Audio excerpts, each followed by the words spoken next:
श्रियकान्ताय कल्याणनिधये निधयेतिनाम् श्रीवेङ्कटनिवासाय श्रीनिवासाय मङ्गलम्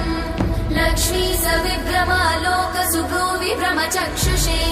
चक्षुषे सर्वलोकानां वेङ्कटेशाय मङ्गलम् श्रीवेङ्कटाद्रिशृङ्गाग्रमङ्गलाभरणाङ्गये मङ्गलानां निवासाय श्रीनिवासाय मङ्गलम् सर्वावयव सौन्दर्य सम्पदा सर्वचेतसां सदा सम्मोहनायास्तु वेङ्कटेशाय मङ्गलम् नित्याय निरवध्याय सत्यानन्दचिदात्मने